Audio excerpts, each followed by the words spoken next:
आता आपल्या आवडत्या मालिकेचे संपूर्ण भाग मालिका प्रसारित झाल्यानंतर लगेचच पाहू शकता फक्त सन नेक्स्ट वर. भारतातील प्रेक्षकांसाठी मोफत सेवा. काही माणसं किती आतल्या गाठीची असतात नाही. त्यांच्या चेहऱ्याकडे बघून त्यांच्या मनात काय चाललंय याचा थांग पत्ताच लागत नाही. बोलायचंय, वागायचंय, त्यांच्या बोलण्यावरून कधी कधी असं वाटतं हे किती चांगले असतात, पण जेव्हा वागणं दिसतं तेव्हा कळतं अशा माणसांचे खायचे दात वेगळे आणि दाखवायचे दात वेगळे असतात. म्हणजे नक्की काय म्हणायचंय तुम्हाला? हे बघा मॅडम, तुम्हाला जे काही बोलायचंय ना ते स्पष्टपणे बोला प्लीज. मी स्पष्टच बोलते आणि जे बोलते तेच करते, तुझ्यासारखं नाही. पण मी काय केलंय? काय केलंय?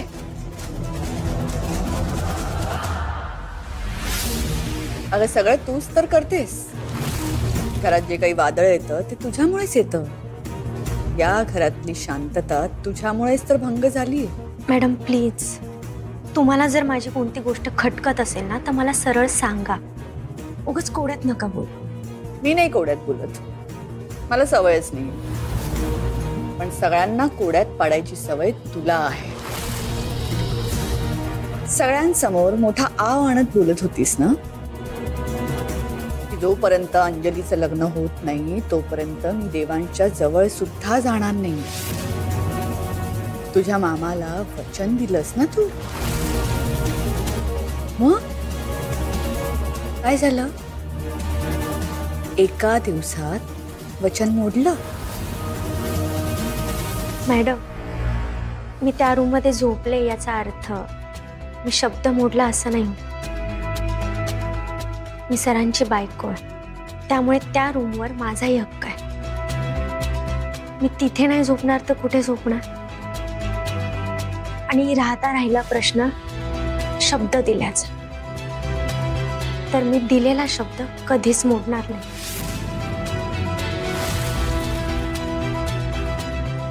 Good morning. Good morning.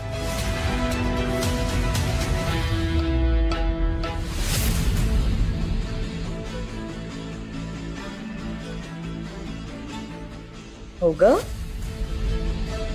खरंच तू दिलेला शब्द पाळलायस. I can clearly see that. Great. पण तुला कळतंय का या सगळ्याचा परिणाम नक्की काय होणार आहे? जे वचन दिलेस ते पूर्ण करण्याच्या नादात तुझा नवरा तुझ्यापासून दूर जाईल. त्याचं काय? आता बघ, तू तुझं वचन कसं पूर्ण करतेस ते. एक मिनिट भैरवी मॅडम, मी खात्रीने तुम्हाला सांगते की मी दिलेला शब्द सुद्धा पाळेन आणि देवांश सरांपासून दूर सुद्धा जाणार नाही. तुम्ही विसरलात का की आमची गाठ ही देवाने बांधली, त्यामुळे कोणीही कितीही प्रयत्न केला तरी सुद्धा ती गाठ कोणीही तोडणार नाही.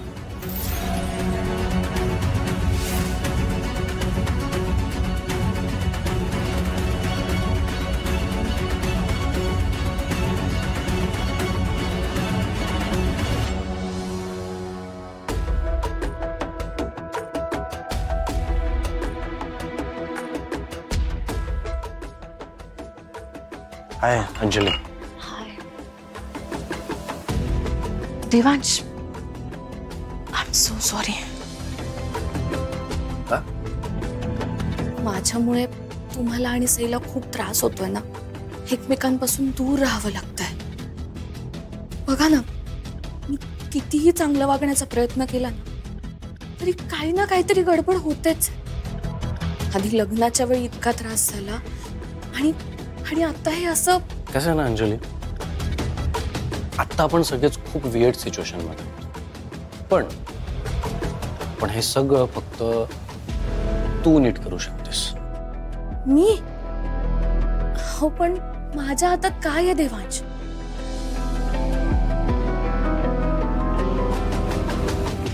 अंजली, सगळं तुझ्याच हातात आहे.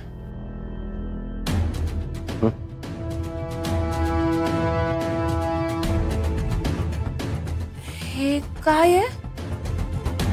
आपल्या सगळ्या प्रॉब्लेमचं सोल्युशन. बघ उघड.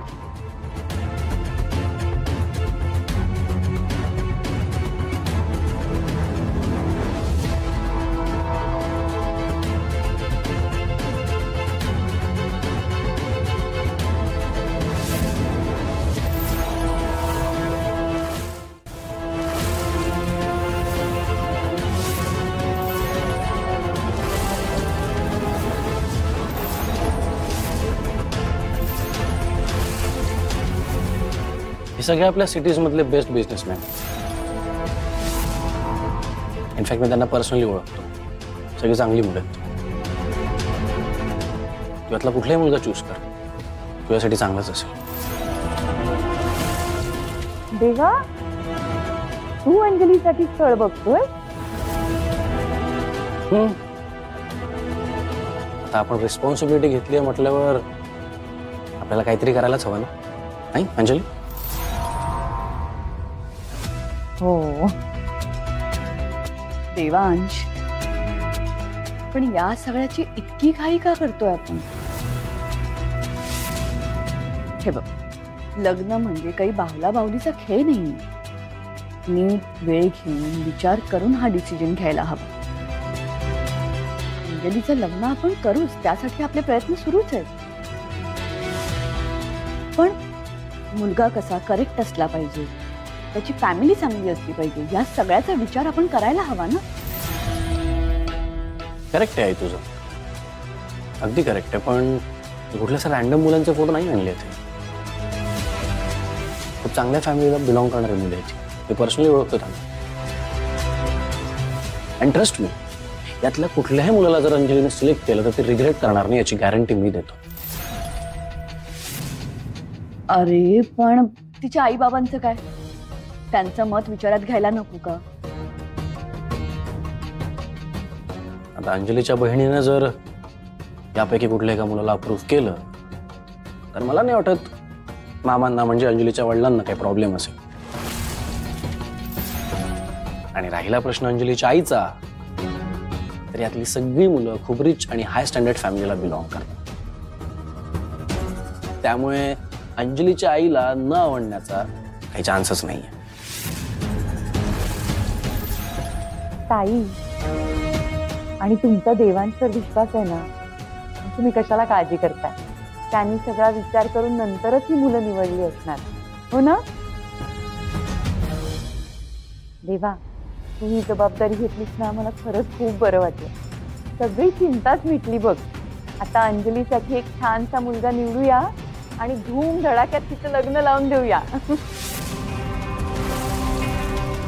अंजली, तू बघ तुला कुठला मुलगा आवडतो यातला. तुला जो कुठला मुलगा आवडेल आपण त्याला भेटू, त्याच्या फॅमिलीला भेटू. पुढे जे काही प्लॅन करायचं आहे ते सगळं नीट प्लॅन कर. ओके?